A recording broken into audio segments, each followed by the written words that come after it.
Quem cuida do cuidador?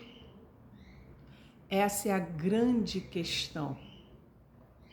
E há muito tempo eu tenho batido nessa mesma tecla, falando para vocês que para cuidar de alguém, seja como profissional ou como familiar, de alguém que está com alguma doença crônica, alguma demência, que tenha sofrido de alguma maneira um acidente vascular, um acidente doméstico, que naquele momento está acamado ou que precisa de um pouco mais de atenção, a gente sabe muito bem que se o cuidador não se cuidar, ele vai adoecer.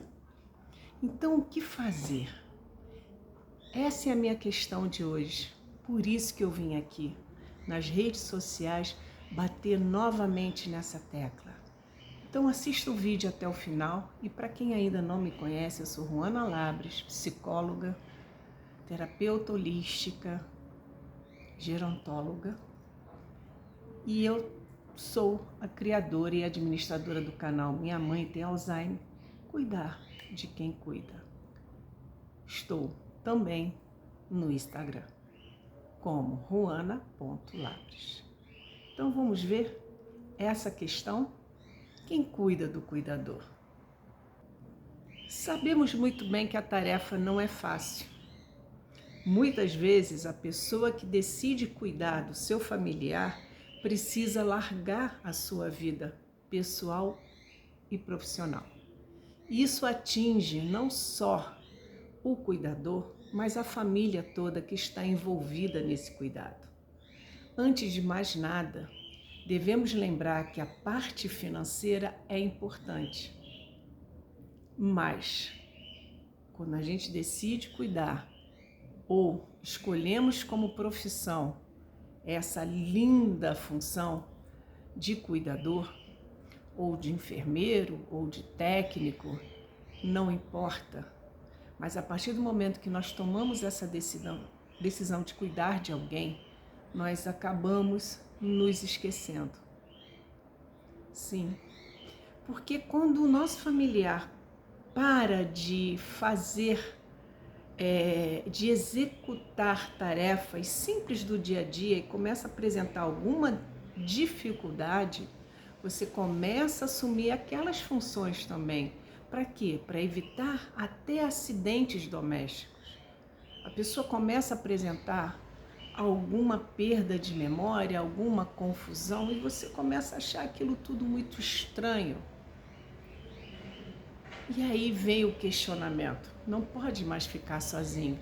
Uma panela de água para fazer um simples café pode ser esquecido em cima de um fogão e causar o quê? Um acidente terrível.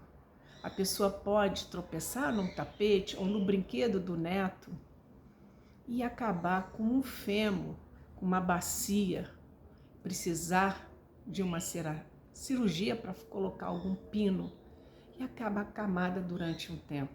Se precisa acompanhar os médicos, dar a medicação no horário certo, fazer a higiene, preparar o alimento.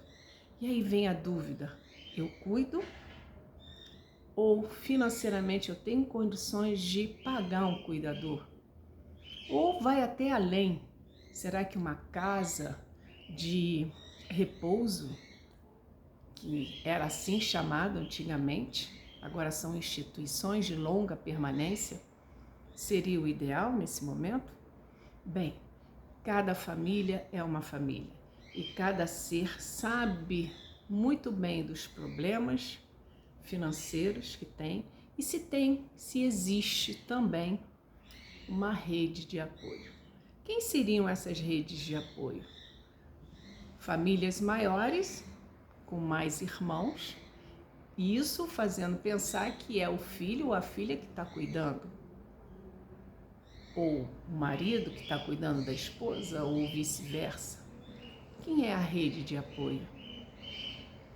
A rede de apoio também pode ser considerado profissionais que vêm à sua casa a ajudar nesse cuidado. Mas financeiramente, será que essa família tem condições? Existem programas que nós sabemos muito bem que há uma longa fila de espera por serem gratuitos. Eu estou falando de programas ligados às clínicas da família, com visitações de médico de 3 em 3 meses, uma enfermeira de 15 em 15 dias, mas isso dá conta, é suficiente, e no dia a dia. Então, todas essas preocupações acabam afetando da pessoa que tomou a decisão de cuidar. E o que acontece? O estresse, o cansaço, as noites mal dormidas, a má alimentação, a irritabilidade, por não entender ainda a doença. Então, quando eu bato na tecla, você precisa se cuidar, e como é o tema desse bate-papo rápido, instantâneo, de quem cuida do cuidador, aí vem a questão. Você precisa entender a doença, você precisa conhecer os passos, você precisa sim entrar em grupos de apoio, você precisa formar uma equipe de apoio que vá te ajudar para você ter aqueles momentos de descarga emocional. Você precisa ainda olhar a sua família, mas antes de tudo, se olhar. Mas como, Ruana, eu vou me olhar se eu tenho meu pai ou minha mãe, ou meu avô, minha avó com demência e eles já não raciocinam por si só e são totalmente dependentes de mim 24 horas? E eu te digo, meu amigo, eu te digo, minha amiga, você não vai aguentar. Não vai. Se você não tiver um momento de escape, seja semanal por algumas horas, até para ir no banco, pagar conta, fazer compras, sair, ir no shopping, olhar, passear na praia, se você mora perto, pegar um bom livro, tentar ter uma boa noite de sono, fazer essa troca nos cuidados, você não vai aguentar. Vai começar o seu lado emocional fraquejar e você vai acabar cometendo erros. Erros que você vai se culpar lá no futuro. Mas eu cuido bem, eu estou bem. Sim. Ou você realmente está bem ou está se enganando, se sabotando já. Como anda seu estômago? Suas dores musculares nas costas, nos braços? Como anda a sua alimentação? Você tem tempo de dormir uma boa noite de sono?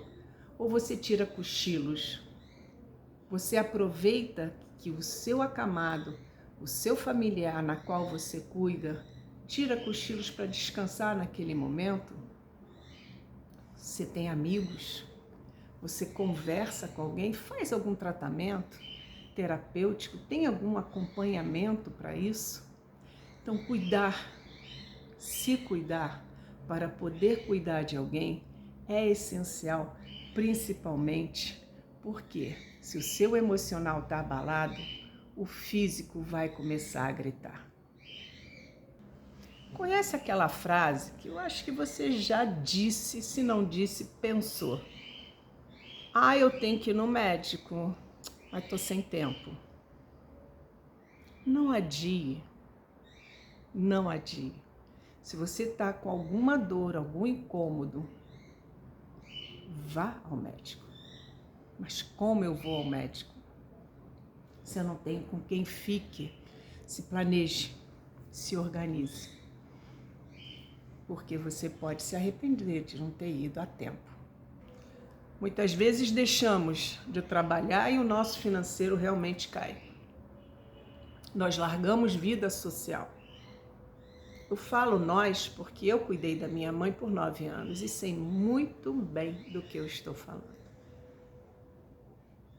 No início, eu ainda conseguia fazer trabalhos freelances como psicóloga. Depois, não. E eu tive que me reinventar.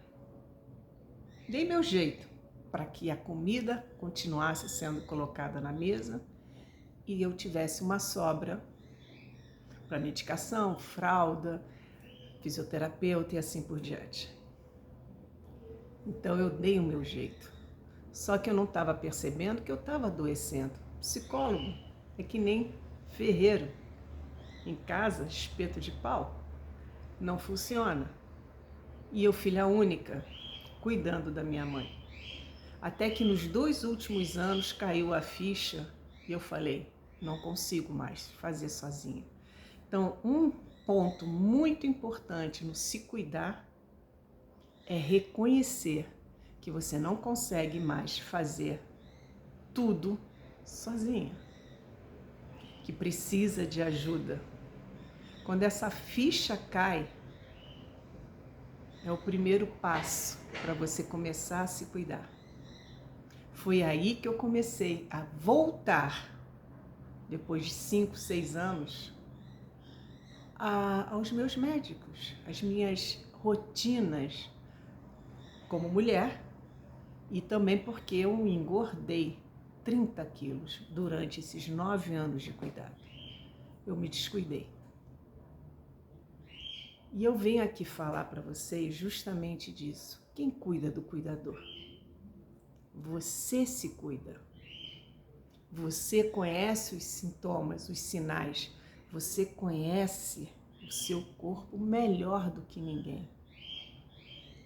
Estou comendo, arrotando direto? Opa, é um sinal. Observe.